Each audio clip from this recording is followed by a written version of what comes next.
My name is Michael Harrison, and for 38 years, I believed I had life figured out. I was the kind of man who built his world on solid ground, or at least that's what I told myself every morning as I adjusted my tie in the bathroom, mirror of our suburban Denver home. The reflection staring back at me showed a successful construction company owner, a devoted husband to Sarah, and most importantly, the father of 8-year-old Emma, my little girl who could light up a room just by walking into it. Our house on Maple Street wasn't the biggest in the neighborhood, but it was ours. I had built the wraparound porch with my own hands, installed every light fixture, painted every wall. Sarah always joked that I couldn't sit still, that I needed to be fixing or building something at all times. She wasn't wrong. There was something deeply satisfying about creating something solid, something that would last. Maybe that's why what happened next shook me to my very core, because suddenly, nothing I had built seemed permanent anymore.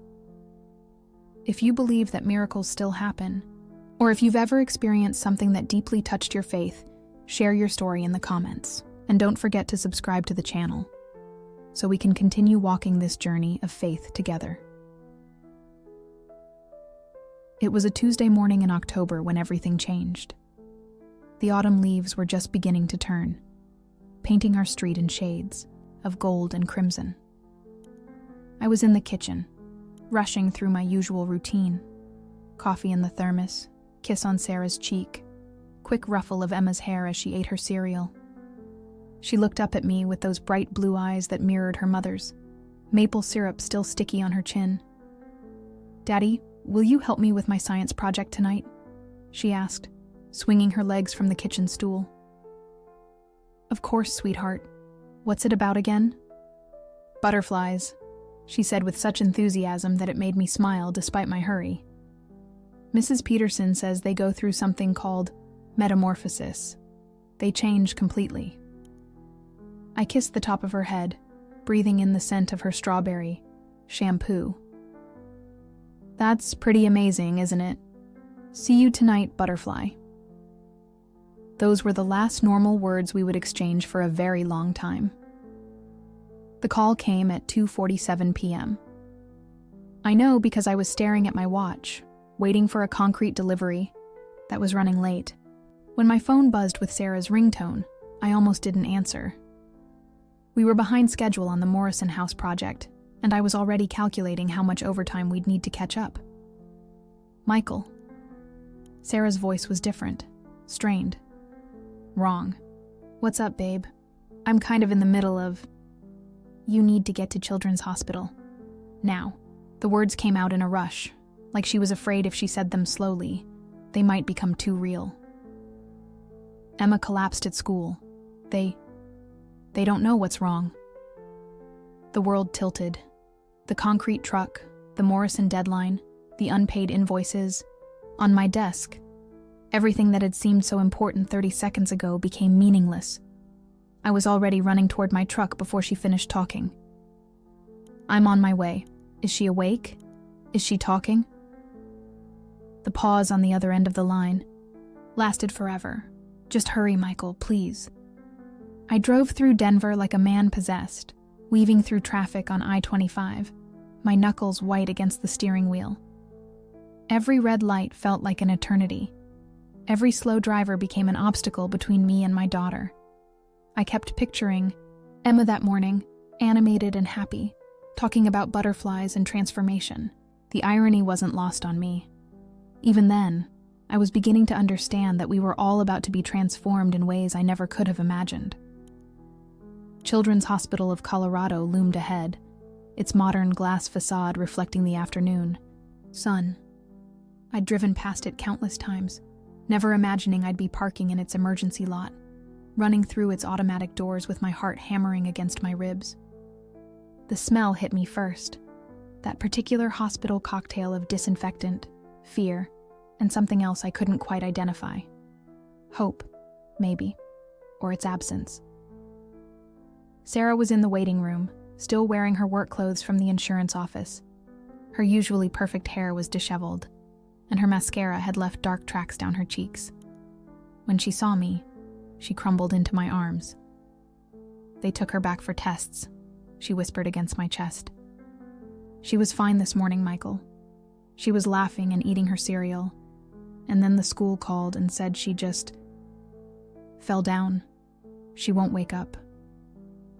I held her tight, trying to be the strong one, the rock she could lean on. But inside, something was cracking. This wasn't supposed to happen to us. We went to church most Sundays. We were good people. We paid our taxes, helped our neighbors, taught our daughter right from wrong. This was the kind of thing that happened to other families, the ones you read about in the newspaper and shake your head sadly before turning to the sports section. Dr. Patricia Chen appeared in the waiting room doorway, her scrubs wrinkled and her expression carefully neutral. She was younger than I'd expected, with kind eyes behind wire-rimmed glasses. When she approached us, I could tell she was choosing her words carefully. "Mr. and Mrs. Harrison? I'm Dr. Chen, the pediatric neurologist. Emma is stable for now, but I need to be honest with you. We're dealing with something very serious." The floor seemed to drop away beneath my feet. Sarah's grip on my hand tightened until her nails dug into my palm. "What kind of serious?" I managed to ask. Dr. Chen gestured for us to sit down. "The MRI shows significant brain swelling. We're not sure what caused it yet. It could be a viral infection, an autoimmune response, or something else entirely. We're running more tests, but right now, our priority is reducing the pressure on her brain." "Is she going to be okay?" Sarah's voice was barely a whisper. The doctor's pause told us everything we needed to know before she spoke. "We're doing everything we can. The next few days will be critical." Critical. The word echoed in my mind as we followed Dr. Chen down a series of hallways that all looked the same. Beige walls, fluorescent lighting, the constant hum of medical equipment. When we finally reached Emma's room in the pediatric intensive care unit, I wasn't prepared for what I saw. My vibrant, chattering daughter lay motionless in a hospital bed that seemed to swallow her small frame. Machines surrounded her like mechanical sentries. Ventilators, monitors, IV pumps, all connected to her by a web of tubes and wires. Her face was pale, almost translucent, and her chest rose and fell only with the assistance of the breathing machine. "Oh, baby," Sarah breathed, rushing to Emma's bedside. She was afraid to touch her, afraid she might disturb something crucial. I stood frozen in the doorway, trying to reconcile this scene with the morning's memory of my daughter asking about butterflies and metamorphosis. The machines beeped and whirred in a rhythm that would soon become the soundtrack of our nightmare. The smell was different here, stronger antiseptic, mixed with the plasticky scent of medical equipment, and something metallic that I realized was fear. A nurse named Janet, with graying hair and gentle hands, showed us how to navigate around the equipment, where we could touch Emma safely, how to talk to her even though she couldn't respond. She explained each machine's purpose with the patience of someone who had given this tour too many times. "Many families find it helpful to keep talking to her," Janet said softly. "We don't fully understand consciousness during these times, but there's evidence that familiar voices can make a difference." So I talked. I told Emma about the concrete delivery that finally arrived 3 hours late. I told her about Mr. Morrison asking when we'd finish his kitchen. I told her about the butterfly bush her mom had planted in the backyard, how it was finally attracting monarchs just like she'd hoped. But my voice kept catching on words that suddenly seemed too heavy to speak aloud. As night fell over Denver, painting the sky outside Emma's window in shades of purple and orange, I realized that everything I thought I knew about life, about control, about being able to protect the people I loved, was built on foundations far more fragile than I'd ever imagined. I was about to learn what it meant to have everything solid crumble beneath your feet, leaving you with nothing but questions and a faith I wasn't sure I still possessed. The transformation Emma had mentioned that morning, the metamorphosis, was beginning. But it wasn't just happening to the butterflies in her science book. It was happening to all of us. 3 days into our new reality, I had already memorized every sound in Emma's room. The steady whoosh click of the ventilator breathing for my daughter. The soft beeping of the heart monitor that I'd learned to fear whenever it changed pitch. The quiet humming of the machines that were keeping her alive. I knew which nurses had the gentlest touch, which doctors delivered news with compassion, and exactly how many steps it took to pace from Emma's bed to the window and back. 17 steps, if I was careful not to trip over the equipment cords. Sarah had gone home to shower and grab clean clothes, though I could tell she didn't want to leave. Neither of us had slept more than an hour at a time since Tuesday. The fold-out chair beside Emma's bed had become my world, and the hospital cafeteria coffee had become my primary food group. I was running on fumes and stubborn determination, convinced that if I just watched carefully enough, if I stayed vigilant enough, I could somehow will my daughter back to consciousness. Mr. Harrison? Dr. Chen appeared in the doorway, her expression more serious than usual. It was Friday morning, though time had started to blur together in the windowless corridors of the ICU. Could I speak with you for a moment?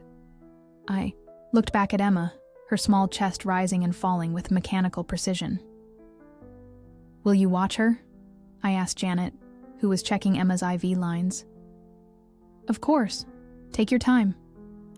Dr. Chen led me to a small consultation room down the hall. The walls were painted a soothing blue-green, and there were tissues strategically placed on every surface. I'd passed this room dozens of times over the past few days, never wanting to know what conversations took place behind its door. Now, I was about to find out. Please sit down, Dr. Chen said, settling across from me at a small round table. She had a manila folder in her hands, and I could see Emma's name written on the tab. The latest MRI results show that the swelling in Emma's brain isn't responding to treatment the way we hoped, she began. In fact, it's gotten worse. The words hit me like physical blows. What does that mean exactly? It means we need to discuss some very difficult options. Dr. Chen's voice was gentle but firm. We can try a more aggressive approach, inducing a deeper coma, using experimental treatments. But I have to be honest with you about the risks and the realistic outcomes. Tell me everything. My voice sounded strange, like it was coming from someone else. The experimental treatment has about a 15% success rate. And even if it works, Emma may face significant challenges. Cognitive impairment, motor function issues, personality changes. There's also a real possibility that the treatment itself could... She didn't finish the sentence, but she didn't need to. And if we don't try it? I asked, though I was already dreading the answer. Without intervention, the brain swelling will continue. We're looking at days, not weeks. The room suddenly felt airless. I stared at the tissues on the table, wondering how many other parents had sat in this same chair, receiving this same impossible choice. 15%. Those weren't the odds you bet your child's life on in any sane world. But this wasn't a sane world anymore. I need to talk to my wife, I managed. Of course, take all the time you need. But Michael... She used my first name, which somehow made everything more real. Time is something we don't have a lot of. I walked back to Emma's room in a daze, the hallway seeming to stretch endlessly ahead of me. When I got there, Sarah was back, sitting beside the bed and reading aloud from Charlotte's Web, Emma's favorite book. Her voice was steady, but I could see her hands shaking as she turned the pages. How was she while I was gone? I asked. Janet. Stable. No changes. It was the answer I'd been getting for days, and I was beginning to hate the word stable. Stable wasn't recovering. Stable wasn't waking up. Stable was just another word for suspended in limbo. Sarah looked up from the book. What did Dr. Chen want? I sat down heavily in the chair beside her. How do you tell your wife that your daughter has a 15% chance of survival? How do you explain that even if she lives, she might not be the same little girl who asked about butterflies and metamorphosis just 5 days ago? The swelling isn't getting better, I said finally. Sarah's face went white. What are our options? I told her everything Dr. Chen had told me, watching my wife's world crumble the same way mine had in that blue-green consultation room. When I finished, we sat in silence for a long time, listening to the machines that were breathing for our daughter. 15%, Sarah whispered finally. 15%. What would you do? She asked, and I realized she was asking the wrong person. I was the guy who calculated risks and margins on construction projects, who could tell you the load-bearing capacity of a steel beam or the exact amount of concrete needed for a foundation. But this was beyond any math I knew. I don't know, I admitted. It was the first time in my adult life I'd said those words and meant them completely. We spent that afternoon researching, making phone calls, seeking second opinions. My brother David drove up from Colorado Springs, and Sarah's parents flew in from Phoenix. The hospital room filled with family, with hushed conversations and forced optimism. But underneath it all was the steady sound of machines and the weight of an impossible decision. That night, after everyone had gone to their hotels, Sarah and I were alone with Emma again. We'd been taking turns reading to her, playing her favorite music, telling her stories about home. The doctors said it might help, though no one could promise anything anymore. Remember when she was 3, and she wanted to catch butterflies in the backyard? Sarah said suddenly. We were both exhausted beyond words, but sleep felt like a betrayal, like we might miss something important if we closed our eyes. She made us give her that little net from the toy store, I remembered. Spent hours chasing them around the garden. She never caught one, though. She'd get close, and then at the last second, she'd lower the net. I asked her why, and she said she couldn't keep them in a cage because they needed to fly free. Sarah's voice broke on the last word, and I understood what she was really saying. Emma had always been about freedom, about movement, about life in its most vibrant form. What were we doing to her here, surrounded by machines, kept alive by technology? But she also never gave up trying, I pointed out. Remember? She'd lower the net, watch the butterfly fly away, and then immediately start chasing the next one. She had hope, even when she kept letting them go. We talked until dawn, sharing memories that felt both precious and painful. Emma learning to ride her bike without training wheels, insisting she could do it herself. Emma at her first school play, forgetting her lines but improvising a song instead. Emma last Christmas morning, trying to wake us up at 5 a.m. because Santa had come. As the sun rose over Denver, painting the hospital room in soft golden light, I realized something had shifted inside me. The anger I'd been carrying, at God, at the unfairness of life, at my own powerlessness, wasn't gone, but it had transformed into something else. A kind of desperate clarity.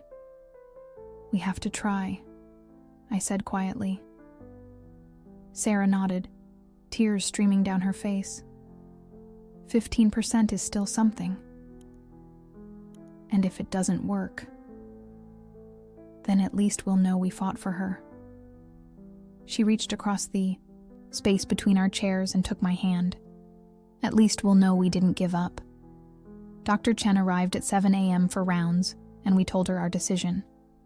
She nodded gravely and explained the next steps. More tests, preparations for the experimental treatment, consent forms that felt like signing our daughter's life away to chance and hope. As the medical team prepared Emma for the procedure, I stood by her bedside and whispered a promise I wasn't sure I could keep. We're going to fight, Butterfly. We're going to fight as hard as you do. But as they wheeled her away to surgery, I felt something inside me breaking apart. All my life, I'd been able to fix things, build things, make things work through determination and hard work. Now I was watching my daughter disappear behind operating room doors. And there was nothing I could do but wait and hope that 15% would be enough. The transformation was accelerating, and I was beginning to understand that sometimes metamorphosis isn't a beautiful process. Sometimes it's violent and uncertain, and you emerge on the other side as something you never expected to be. I just prayed we'd all emerge at all. The waiting room outside the pediatric surgical unit became my second home over the next 18 hours. The chairs were an uncomfortable shade of orange that probably seemed cheerful to whoever designed them, but felt garish under fluorescent lights at 3 a.m. I'd counted the ceiling tiles, 247, memorized the pattern in the carpeting, and read every outdated magazine on the side table twice. Sarah dozed fitfully in the chair next to me, her head on my shoulder. Every few minutes she'd jerk awake and look around wildly, as if she'd forgotten where we were. Then reality would crash back down, and I'd watch her face crumble before she'd close her eyes again and try to escape back into restless sleep. The SIU experimental treatment had begun at noon on Saturday. Dr. Chen had explained the process to us in detail. They would induce an even deeper coma, lower Emma's body temperature, and introduce a combination of drugs that had shown promise in reducing brain inflammation in adult patients. The catch was that it had never been tried on children Emma's age. We were pioneers in the worst possible way. The next 24 hours will tell us everything, Dr. Chen had said before Emma was wheeled away. If her brain responds positively to the treatment, we should see improvement in the intracranial pressure within that time frame. And if it doesn't respond positively? I hadn't asked that question aloud, but Dr. Chen's eyes had answered it anyway. My phone buzzed with another text from my foreman, Jake.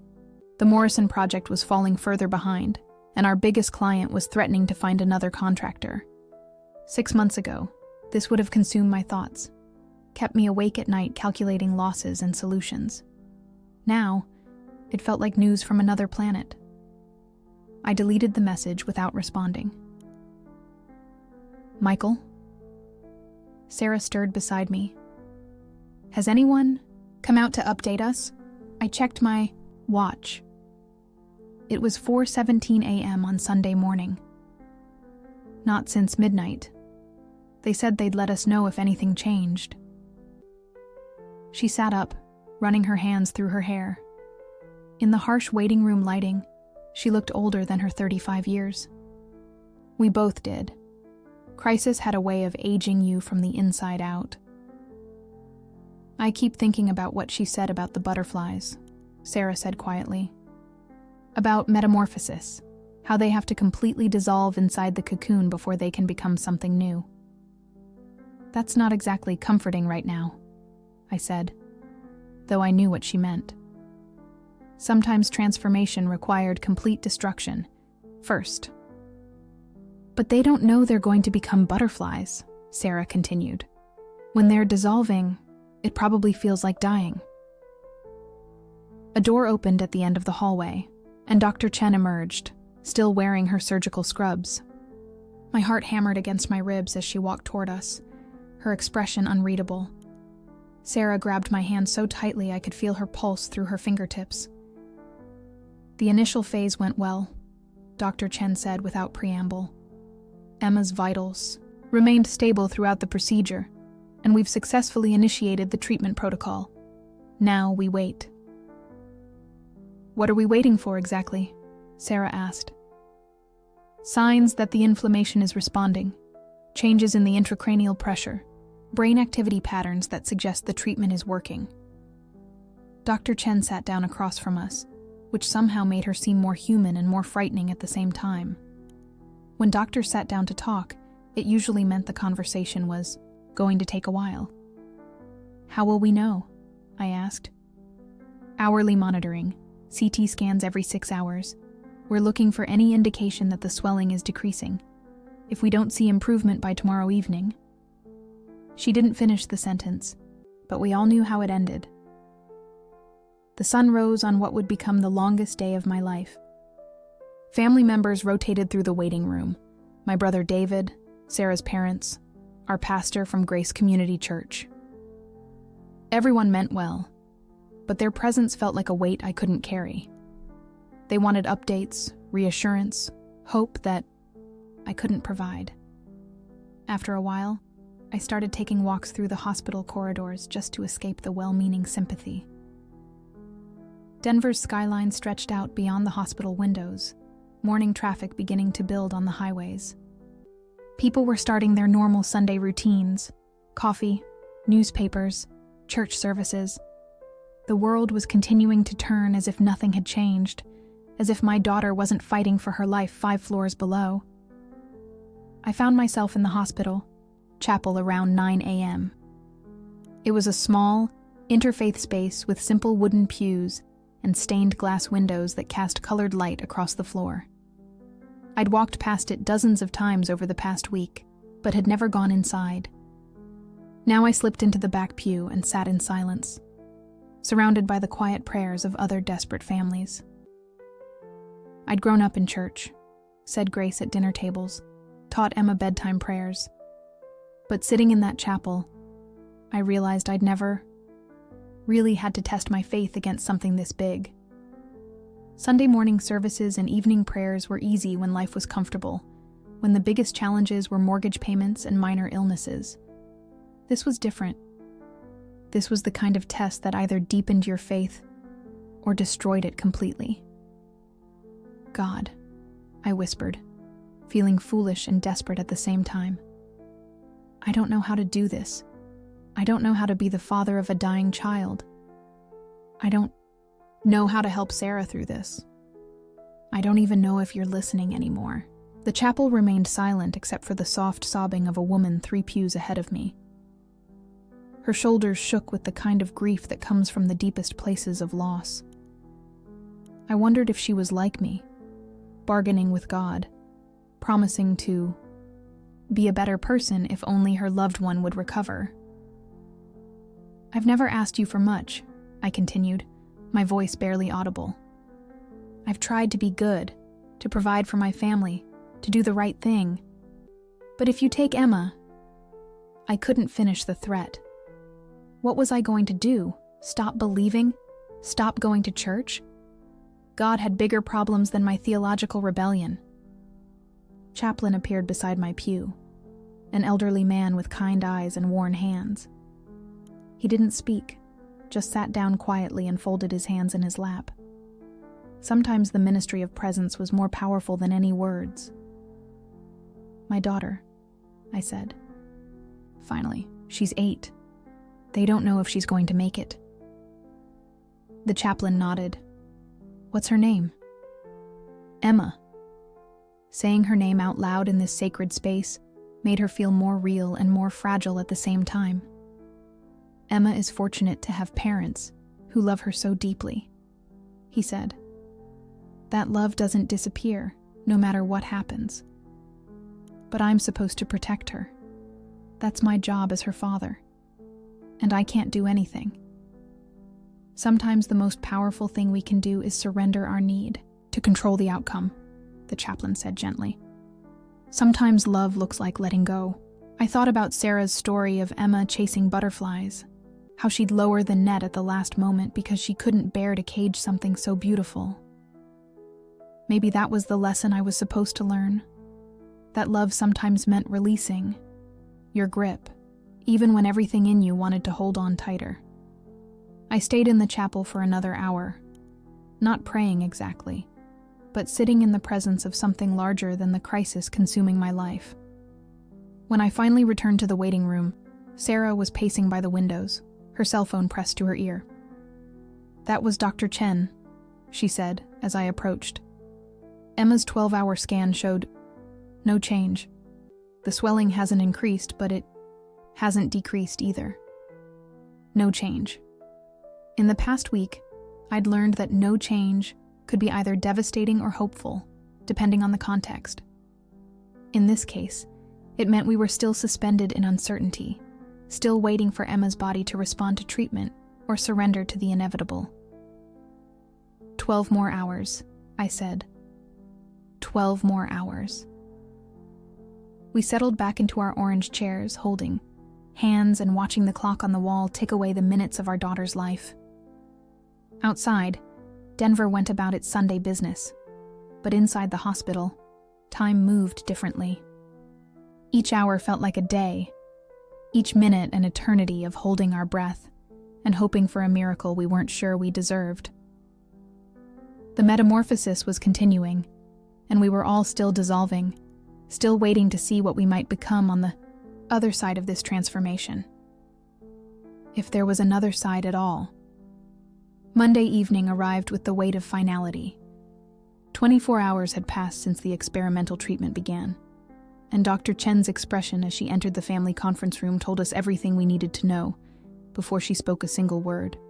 Sarah sat beside me, her hand cold in mine, and I could feel her trembling, even though the room was warm. The latest scans show no improvement, Dr. Chen said quietly. The inflammation in Emma's brain has not responded to the treatment. If anything, there are signs that her condition is deteriorating.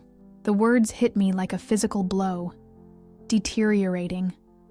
After everything we'd endured, after choosing the 15% chance over certainty, after watching our daughter disappear into machines and medical procedures, we were losing her anyway. What does that mean, exactly? Sarah's voice was barely a whisper. Dr. Chen placed a folder on the table between us but didn't open it. It means we need to talk about comfort care, about making Emma as peaceful as possible for whatever time she has left. How long? I asked, surprised by the steadiness of my own voice. Inside, I was screaming, but somehow the words came out calm and measured. Hours, maybe a day or two at most. Sarah made a sound I'd never heard before, a keening wail that seemed to come from the deepest part of her soul. I pulled her against my chest and held her while she sobbed, my own tears falling silently into her hair. This was the moment I'd been dreading for a week, the conversation I'd played out in my mind 100 different ways, but nothing had prepared me for the reality of it. Can we take her off the machines? Sarah asked through her tears. That's your choice, Dr. Chen said gently. We can move Emma to a more comfortable room, remove the ventilator, and focus on keeping her pain-free. Many families find it more peaceful that way. More peaceful. As if there was anything peaceful about watching your 8-year-old daughter die. We need a few minutes, I said. Dr. Chen nodded and left us alone in the conference room. Through the window, I could see the lights of Denver twinkling in the distance, millions of people going about their lives while ours was ending. Sarah cried against my chest, and I stared at the ceiling tiles, trying to process the impossible task ahead of us. We had to decide how our daughter was going to die. And two. Hour later, we were back in Emma's ICU room, surrounded by family. My brother David had driven down from Colorado Springs again. Sarah's parents stood at the foot of the bed, her mother clutching a rosary that had belonged to her own mother. Pastor Williams from our church was there too, though I wasn't sure who had called him. Emma looked even smaller than before, dwarfed by the machines that were keeping her alive. Her skin had taken on an almost translucent quality, and her blonde hair fanned out across the pillow like a halo. If I hadn't known better, I might have thought she was just sleeping deeply, having one of those childhood dreams that are so vivid you wake up, disappointed that they weren't real. We've decided to move her to a regular room, Sarah announced to the gathered family.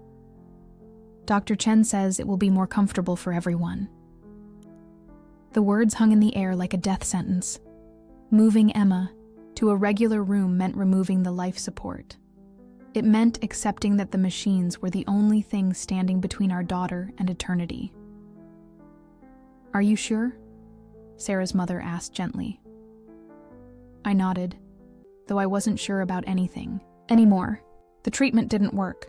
The machines aren't helping her get better. They're just prolonging things. Pastor Williams stepped forward. Would you like me to pray with Emma before the move?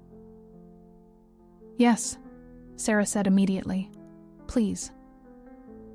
We gathered around Emma's bed, and Pastor Williams placed his hand gently on her forehead.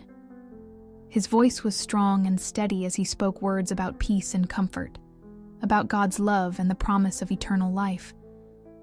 I wanted to believe every word, but inside my chest was a hollow ache that felt like the absence of faith. Where was God when Emma collapsed at school? Where was he when the treatments failed? Where was he now, as we prepared to let our daughter go? The move to the hospice room took place at midnight.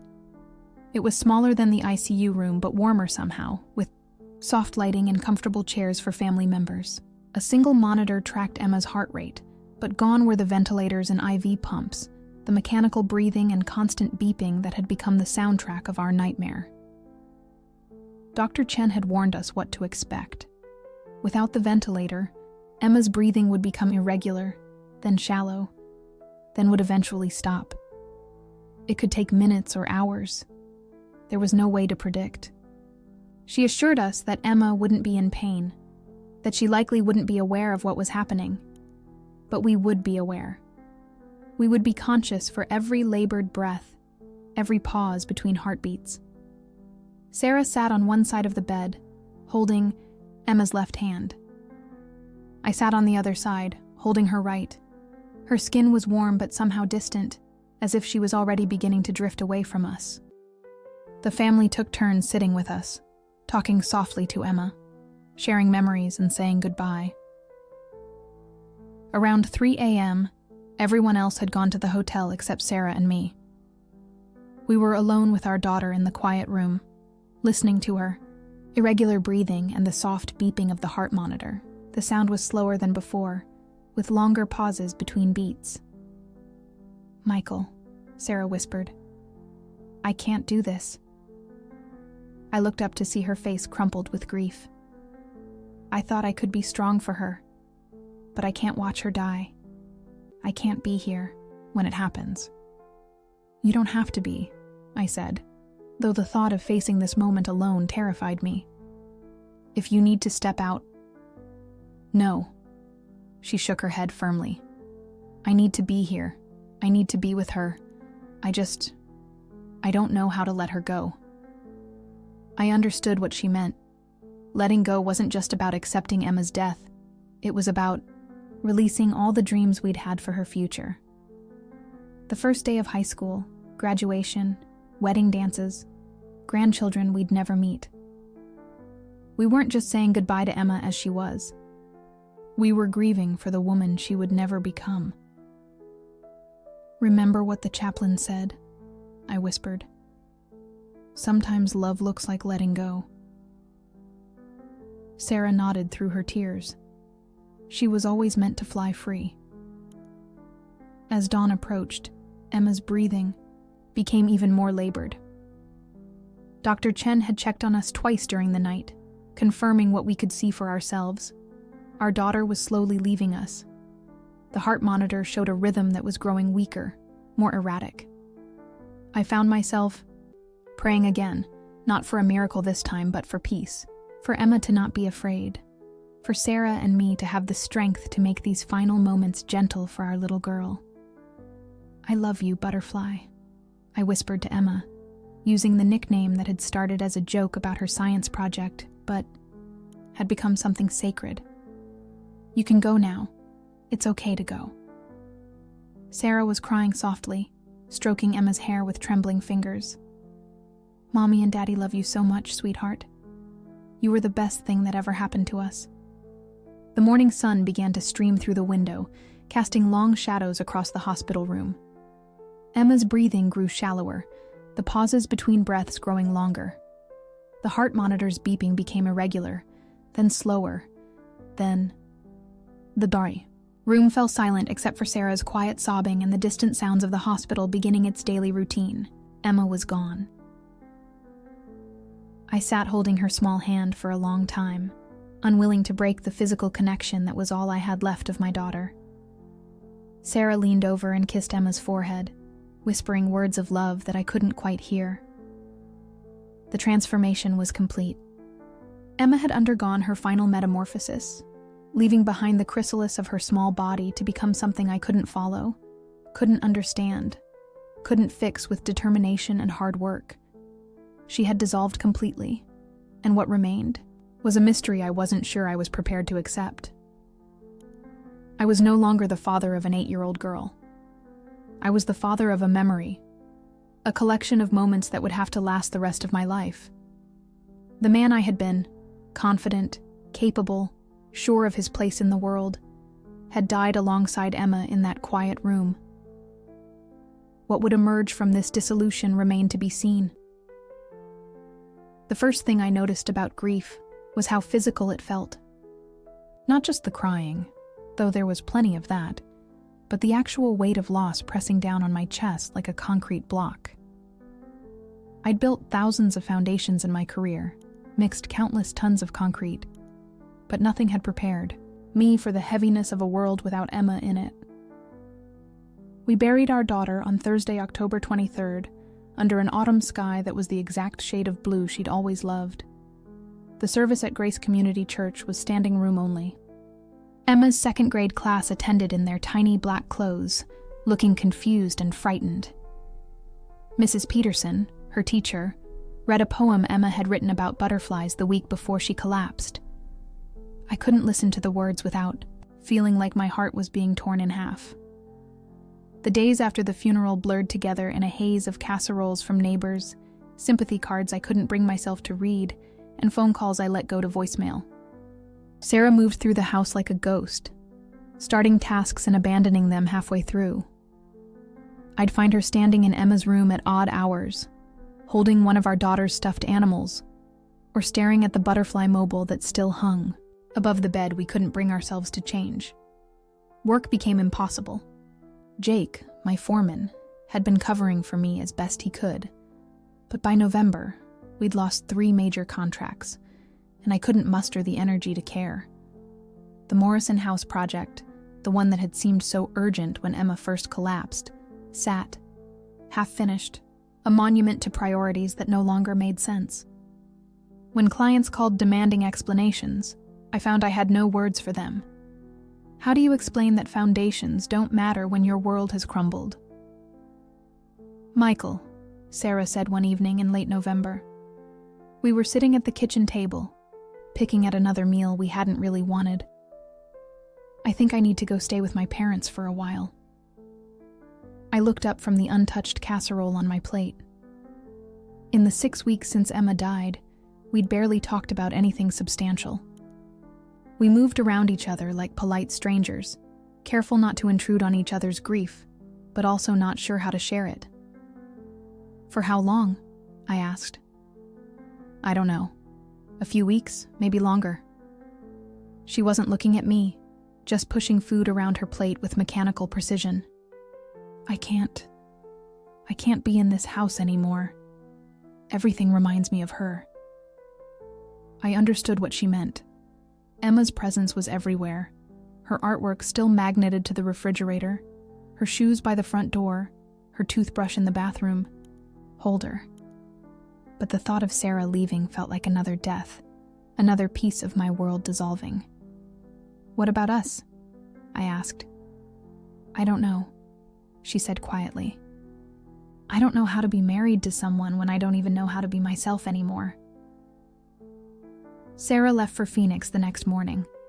I drove her to the airport, and we hugged goodbye at the security checkpoint like acquaintances, careful not to hold on too long or too tight. She promised to call, and I promised to take care of myself, but we both knew these were empty words spoken to fill the silence. The house felt cavernous without them, without Emma's laughter and Sarah's gentle humming as she made dinner. Moved through the rooms like a stranger, unsure of my place in a space that had been designed for a family of 3. I started sleeping on the couch because our bedroom felt too big, too empty. I ate cereal for dinner and let the mail pile up on the kitchen counter. December arrived with an early snowfall that blanketed Denver in pristine white. I stood at the living room window, watching our neighbors' children build snowmen and have snowball fights, and felt like I was observing life from behind glass. Their joy seemed foreign, impossible. Had I ever been that carefree? Had Emma and I ever built snowmen in that same yard? The answer was yes, of course. Last December, Emma had insisted on building an entire snow family. Mother, father, daughter, even a snow dog to represent the golden retriever she'd been begging us to get. We'd spent hours in the cold, our faces red and our mittens soaked through. But Emma's excitement had kept us going long past the point of common sense. Now the yard lay empty except for my own footprints leading to and from the mailbox. I started visiting Emma's grave every morning, bringing coffee in a thermos and sitting on the cold ground beside her headstone. The cemetery maintenance crew knew me by name now, waving as they went about their work. I'd tell Emma about my day, about Sarah's phone calls from Phoenix, about the messages from church members I couldn't bring myself to return. "I don't know how to do this, Butterfly," I said one gray morning in mid-December. The headstone was simple.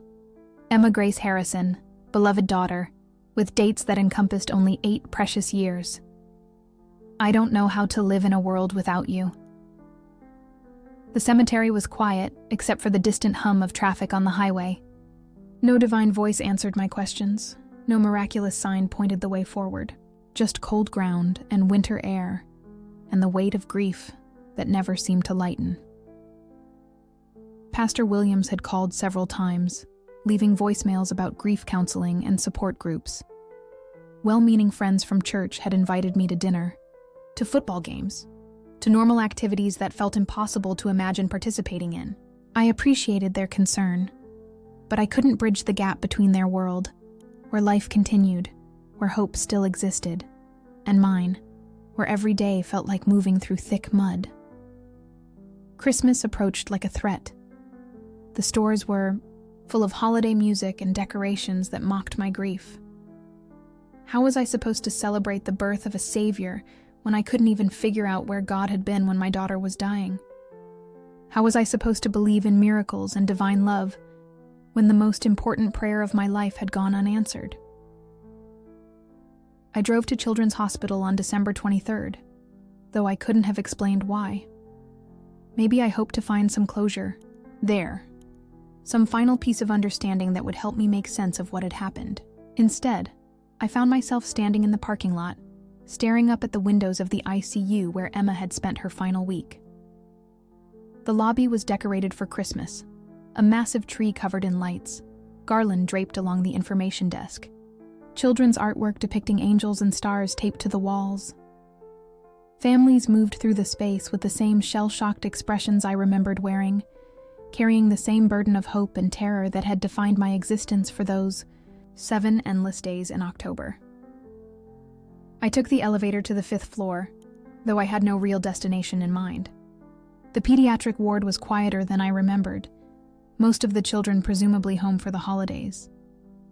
I walked the familiar hallways, past the waiting room where Sarah and I had spent so many sleepless hours, past the consultation room where Dr. Chen had delivered increasingly dire updates. Emma's old room in the ICU was occupied by another child, a boy who looked to be about 6, surrounded by the same machines that had once sustained my daughter. His parents sat in the chairs. Sarah and I had occupied, wearing the same expression of exhausted vigilance. The mother looked up as I passed, and our eyes met for just a moment. In that brief connection, I saw my own grief reflected back, the recognition of someone else living in the space between hope and despair. I found myself in the hospital chapel, sitting in the same back pew where I'd bargained with God 6 weeks earlier. The space was even quieter now, decorated with simple white poinsettias and a wooden nativity scene.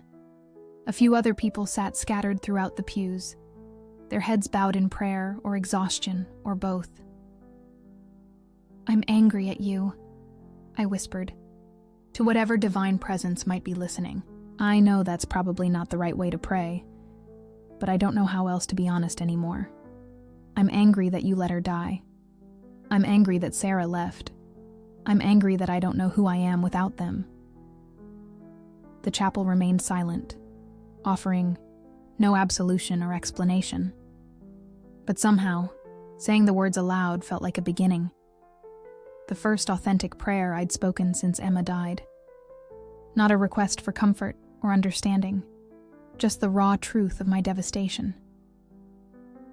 A chaplain appeared beside my pew, the same elderly man I'd encountered before. He sat down quietly, his presence both comforting and intrusive. "You've been back," he observed.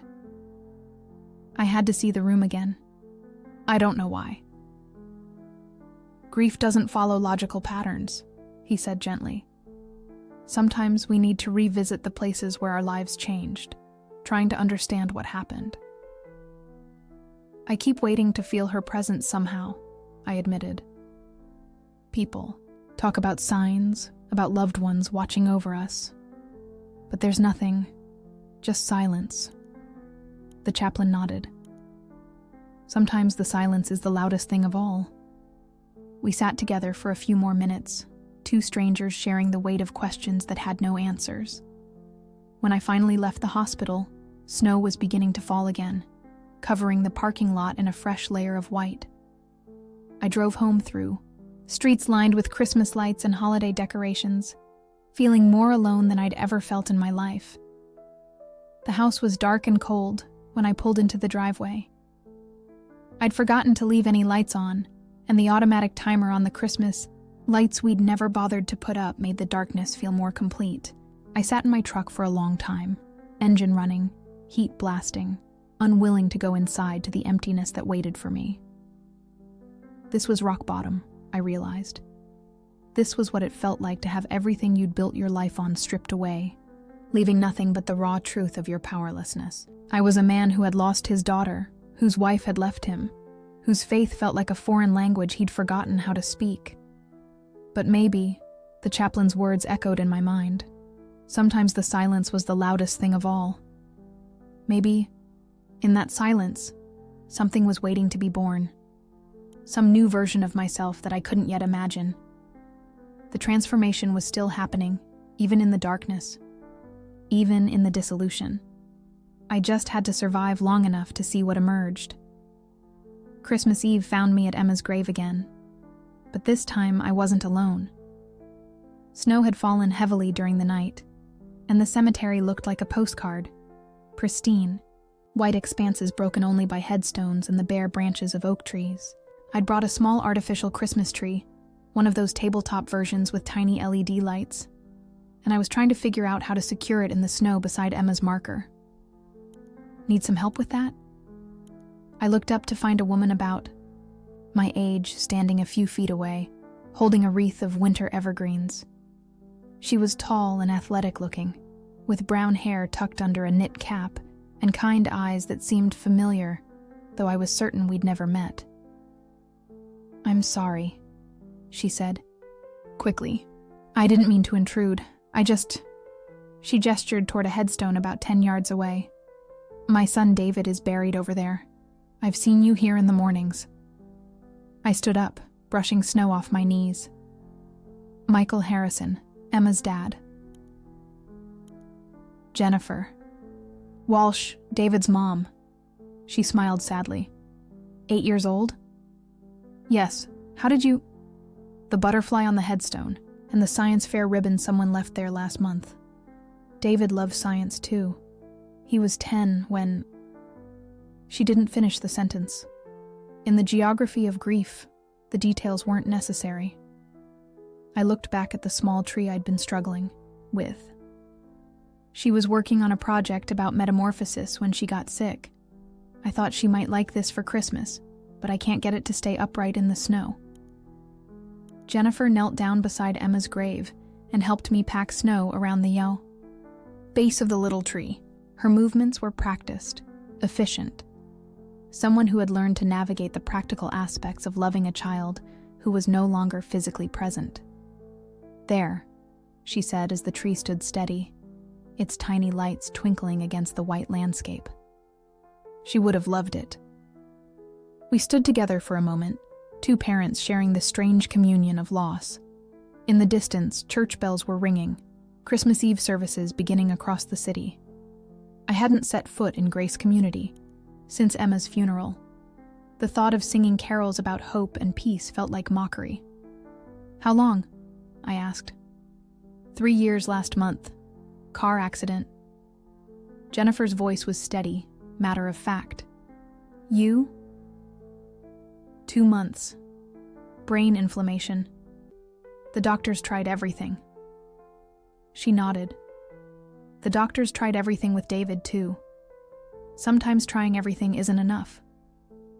We placed our decorations, her wreath, my tree, and stood in the respectful silence that people observe in cemeteries.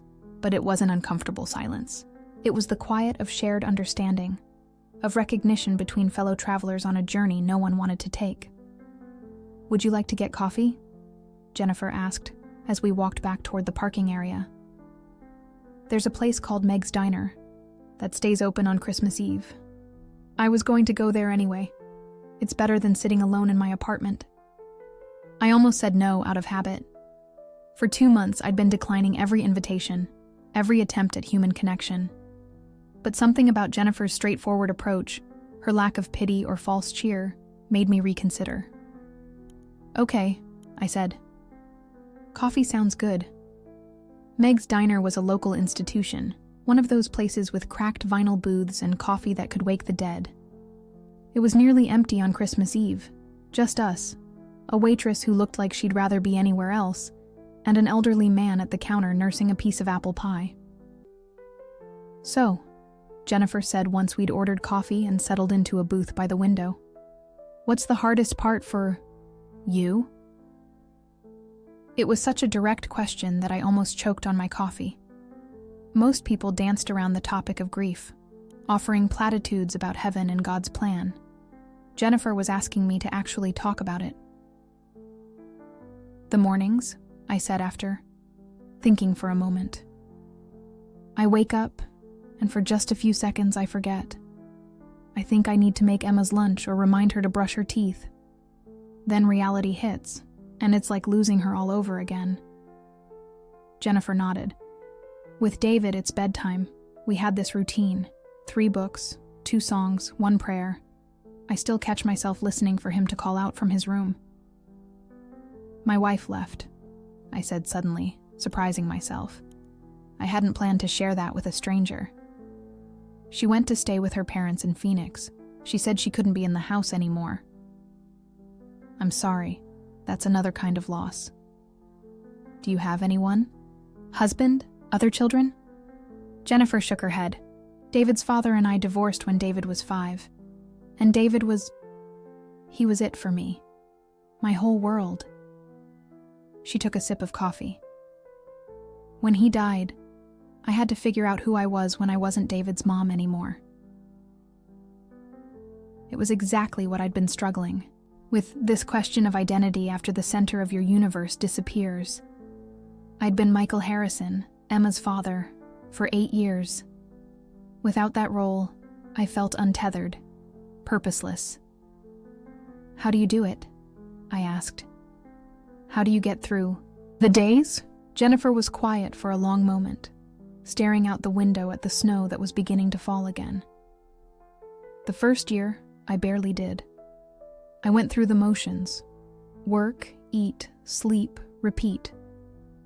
But somewhere along the way, I realized that David wouldn't want me to stop living. He was such a joyful kid, so full of life. Wasting mine felt like dishonoring his memory. "I don't know how to find joy again," I admitted. "I don't even know if I want to." "You don't have to want to yet," Jennifer said gently. "But maybe you could start with just being present, showing up, even when it hurts." We talked for 2 hours, sharing stories about our children, about the specific ways they had made us better people, about the gaping holes their absences had left. Jennifer told me about David's obsession with astronomy, how he'd made her lie in the backyard on summer nights to look for constellations. I told her about Emma's butterfly garden, how she'd spent hours watching caterpillars transform in the mason jars she kept on her bedroom windowsill. She was fascinated by metamorphosis, I said. She called it the most beautiful magic in the Yao world. Maybe she was right, Jennifer said quietly. Maybe transformation is a kind of magic, even when it's painful. When we finally left the diner, the snow was falling steadily, covering the parking lot in a fresh layer of white. Jennifer walked me to my truck, and we stood there for a moment. Two people who had found unexpected companionship and shared grief. "Thank you," I said, "for the coffee, for the conversation. I haven't talked to anyone, really talked, since Emma died." "Neither have I," Jennifer admitted. "It helps, doesn't it? Being with someone who understands." She was right. For the first time in 2 months, I didn't feel completely alone in my grief. Jennifer understood the specific weight of losing a child, the way it changed everything about how you move through the world. She didn't try to fix my pain or minimize it with empty reassurances. She just sat with me in it, and somehow that made it more bearable. "Would you like to have dinner sometime?" I asked, then immediately worried that I was moving too fast or misreading the situation. "Just as friends who understand each other." Jennifer smiled, the first genuine smile I'd seen from anyone in weeks. "I'd like that. Maybe New Year's. Eve, it's the worst night to be alone." "New Year's Eve sounds perfect." I drove home through the snowy streets of Denver, and for the first time since Emma died, the house didn't feel quite so empty when I walked through the front door. I still missed her terribly. That would never change. I still didn't understand why she'd been taken from us. Still felt angry at God and fate and the unfairness of life. But something had shifted during my conversation with Jennifer. Maybe it was the recognition that I wasn't the only parent trying to figure out how to survive the unthinkable. Maybe it was the realization that Emma's death didn't have to mean the end of all meaning in my life. Maybe it was simply the human connection I'd been starving for without realizing it. I called Sarah that night, for the first time since she'd left for Phoenix. "Michael?" Her voice was surprised, cautious. "Hi," I said. "I wanted to wish you a Merry Christmas." "Merry Christmas," she said softly. "How are you doing?" I'm trying to figure that out. I met someone today, another parent who lost a child. It helped to talk to someone who understands." There was a long pause. "That's good, Michael. You've been so isolated." "I know. I think I needed to be for a while. But I'm ready to try connecting again."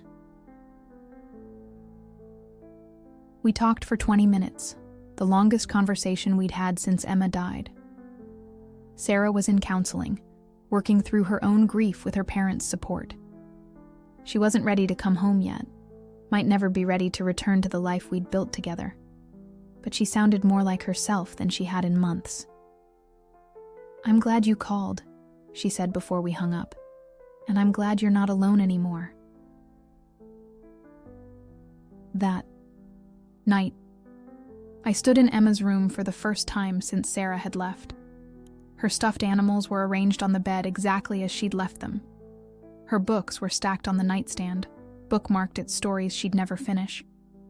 The Butterfly mobile turned slowly in the air current from the heating vent, casting moving shadows on the walls. "I met someone today, Butterfly," I said to the quiet room. "Someone who understands what it's like to miss you so much it hurts to breathe. I think maybe you would like her." The room remained still, except for the gentle motion of the mobile.